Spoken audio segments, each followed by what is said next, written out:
It happened in a bar and the experience was terrifying. During an altercation, a man was shot several times in the chest.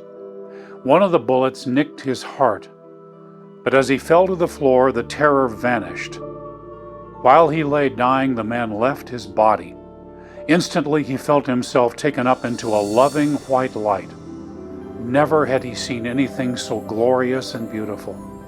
But he didn't just see it, he felt it. In this heavenly light, he was welcomed, totally accepted and affirmed. Then the paramedics resuscitated him, and he was back in his body again. Later, he told a cardiologist about his near-death experience. But he had a serious question. The whole thing had confused him. He had gone to heaven, but he knew that he belonged in hell. Welcome to patterns of supernatural phenomena.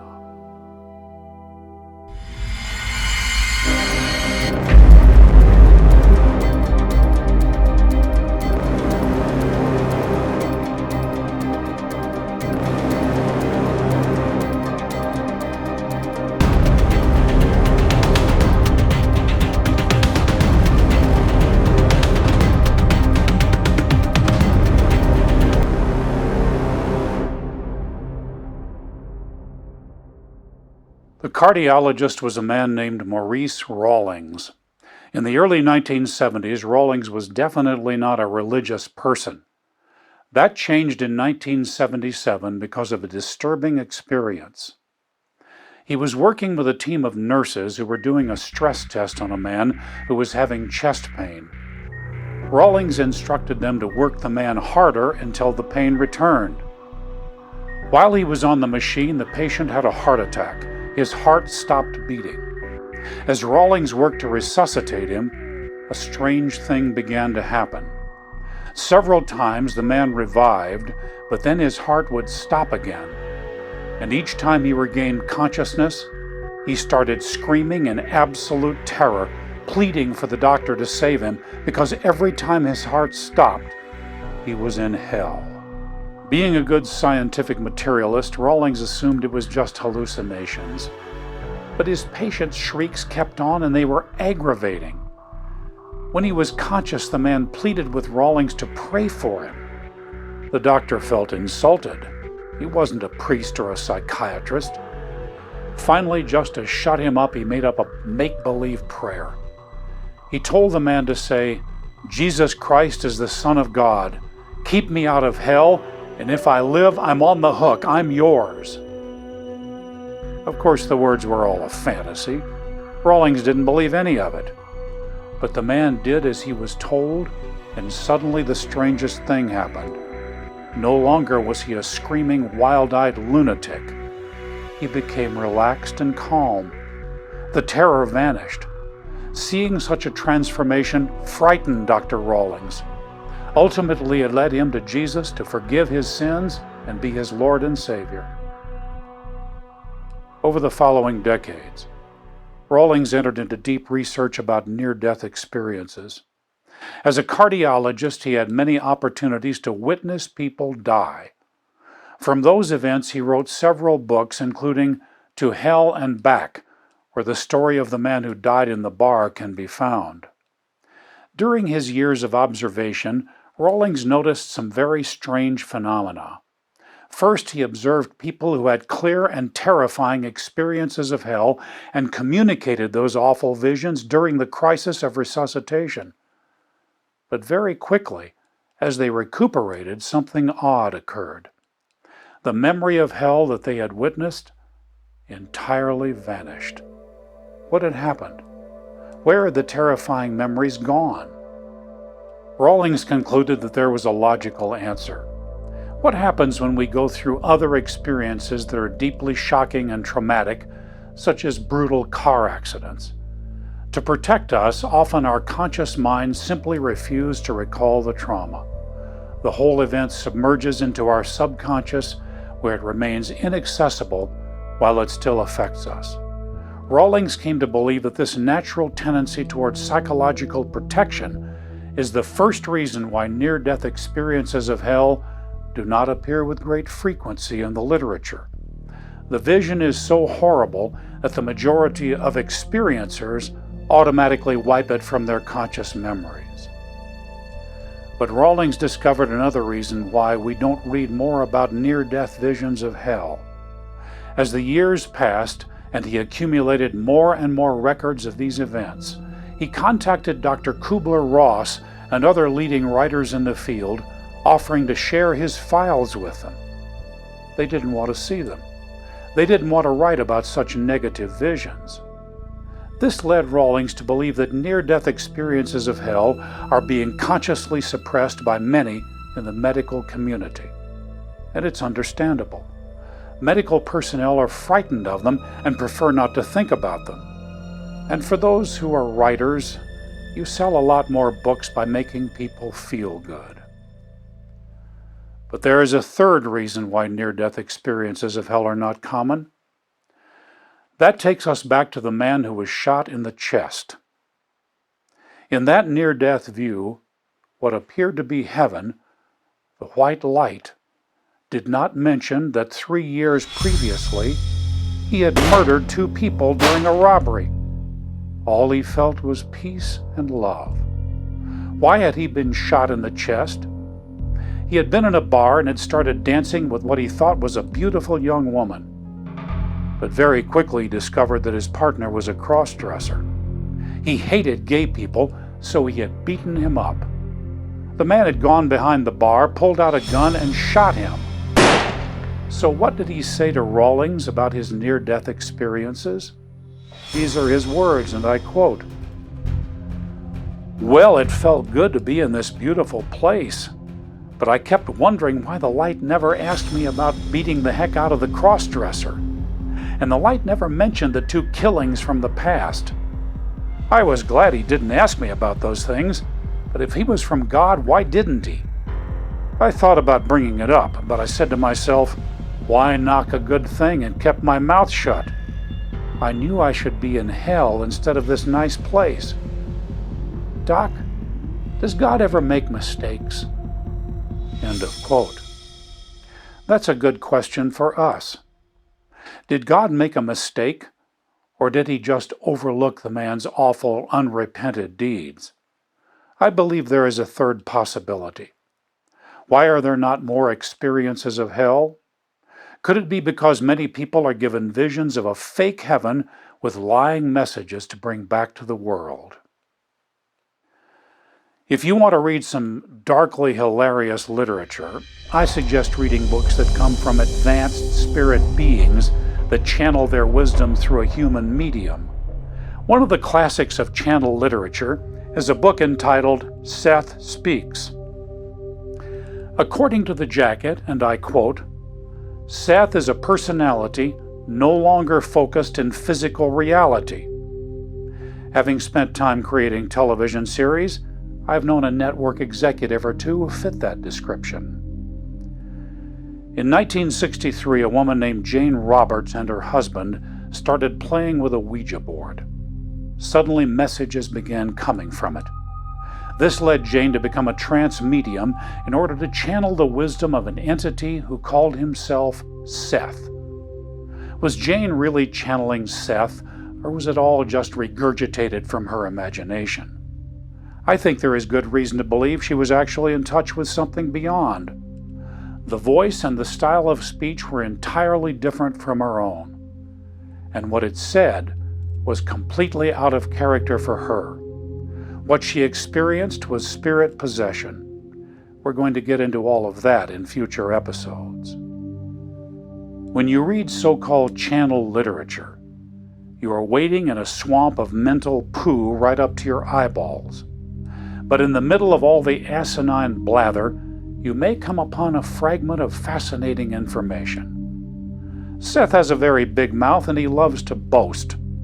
He wanted everyone to believe that in him resides the wisdom of the ages. In his book, he spends a number of chapters telling people what will happen to them after death.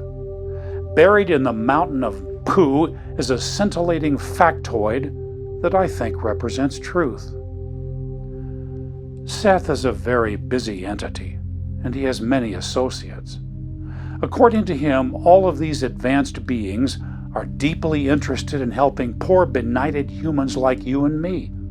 Seth informs us that one of their most important activities is to assist people at the moment of, in his words, transitions out of the body. In fact, it's one of their regular assignments.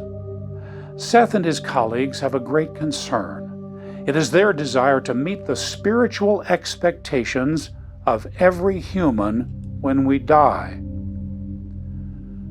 Seth wants us to know that all human belief systems are just hallucinations. Once we are dead, he and his friends become guides to help us transition through and beyond our infantile religious beliefs. According to Seth, in order to facilitate this important work, he and his entity cohorts become whatever God you expect to see. Listen to his own words as channeled through Jane. Well, the situation is rather tricky from a guide's viewpoint. For psychologically, the utmost discretion must be used. One man's Moses, as I discovered, may not be another man's Moses. I have served as a rather creditable Moses on several occasions, and once, though this is hard to believe, to an Arab. The Arab was a very interesting character. Let me tell you about him. He hated Jews, but somehow was obsessed with the idea that Moses was more powerful than Allah, and for years this was the secret sin upon his conscience. He was killed by the Crusaders in the most horrible way. They forced his mouth open and stuffed it with burning coals as a starter. As he died, he cried to Allah, then in greater desperation to Moses. And as his consciousness left his body, Moses was there. He believed in Moses more than he did Allah, and I did not know until the last moment which form I was to assume. End of quote. With consummate pride, Seth tells us that he and his disembodied colleagues staged a grand pageant for the Arabs' benefit, with Allah and Moses fighting each other for his soul, because for some unknown reason, that was what the man expected to see. In many near-death experiences, Seth and his demon god colleagues are there, with lovely lying visions and messages which will be taken back and shared with the world. And their most important message of all? No matter what hideous things you have done in your life, everything is going to be all right. Beneath the asinine hilarity of Maestro Seth, a chilling statement is being made. When the Apostle Paul writes in 2 Corinthians 11:14 that Satan can masquerade as an angel of light, we should take that very seriously. Before his fall, Satan was in God's presence, and his name was Lucifer, light-bearer. Once one of the most powerful angels, he is able to mimic the light and love of God himself. Being a master delusionist, he can create a fake heaven that looks almost like the real thing. Now, I'm sure what he creates is a poor copy, but for people who have never experienced the original, it's an alluring counterfeit. He can make it feel as though you are in God's presence, then tell you anything he wants. No discussion about near-death phenomena is complete without recounting the very first experience to go viral in America. It started the flood of stories that have continued to this day. The NDE happened to a professional writer named William Dudley Pelley when he was 38 years old in 1928. In 1929, his story appeared in the March issue of the American magazine and drew thousands of responses. Bill Dudley was born into a strict Methodist family. His father was a minister. The man couldn't make it in that profession, so he went into the toilet paper manufacturing business where he was very successful. Bill never really bought the whole Christian thing, but he did sort of like Jesus. Leaving the toilet paper business of his family, he started what became a successful writing career, specializing in treacly romantic heroic short stories that he sold in newspapers. These were successful enough to lead him to Hollywood, where he became a working screenwriter in the era of silent films. Bill didn't like the Hollywood biz and didn't get along with studio executives. I can tell you from my career in Hollywood that there's a long history of that among industry writers. To escape the pressure of what he called the Hollywood fleshpots, he bought a bungalow in the remote mountains of Altadena, east of LA. One day, very depressed by what he was forced to write, he went to the bungalow alone with his dog. It was that night when the life-changing experience began. Bill was sleeping when suddenly he jerked awake in great pain. It was 2 o'clock in the morning, and he was having a heart attack. Instantly, he knew he was dying. The bedroom vanished, and he felt himself plunging bodily through a cool blue space. But in the middle of the plunge, he felt strong arms reach out and catch him. It was a man who told him he was all right and they were there to help him, but he should keep his eyes closed a little longer. When Pelly opened them, he was lying nude on a white marble slab in a lovely building. Nearby was a pool of water in a white stone basin. An exquisite opal radiance flooded the room, and it was coming from within the stone. As Bill lay there, he felt ecstasy such as he had never known in his life. He was in heaven. 2 men dressed in white were standing over him. To his shock, one of them was a friend who had been the editor of American magazine. The man had been killed years before in World War I. His friend invited him to bathe in the pool. This he did, and it was wonderful beyond anything he had ever felt. Pelly wrote that though he was dead and had left his physical body, he was in a physical body. The men gave him clothes. Then a conversation began. They told him that he had visited this beautiful place many times before, but he just didn't remember it. They told him that reincarnation was true, and he had come here after all his previous lives. Pelly had been trying to write a book on the meaning of the races of humanity and been having difficulty with it. His friend knew all about it. I quote from the book that Pelly wrote about the entire experience, entitled 7 Minutes in Eternity and Their Aftermath. This is what the man in white said to him. "You're writing a book on the peculiarities of earthly races. You came to the point where you wondered what the races were. I'll tell you what they are. They are classifications of humanity epitomizing gradations of spiritual development, starting with the black man and proceeding upward in cycles to the white. Each race is an earthly classroom to which people go to get certain lessons in specific things." End of quote. Well, there's an interesting message from heaven. Based on that, many lifetimes ago, William Pelly must have been a poor black man, but through advanced spiritual evolution, proceeded upward from that great depth, constantly reincarnating, until he reached the height of white skin. Pelly neglects to write about that spiritual evolution in his book. Aren't the messages of fake heaven illuminating? After his heavenly racial education, William Pelly went back into his body in the bungalow. This NDE was the beginning of other very real and overwhelming supernatural experiences. In one of them, he met a powerful individual whom he called Jesus the Christ. In that meeting, he was given the mission of bringing in the Christian millennium. William Dudley Pelly became one of the leading racist anti-Semites of his day. Writing voluminously, he dedicated his life to the promotion of a putrefying stew of pseudo-Christian millennialism, racism, anti-Semitism, and fascist ideology. When Nazism appeared in Germany, he sucked right up to it. He started an organization in America called the Silver Shirts.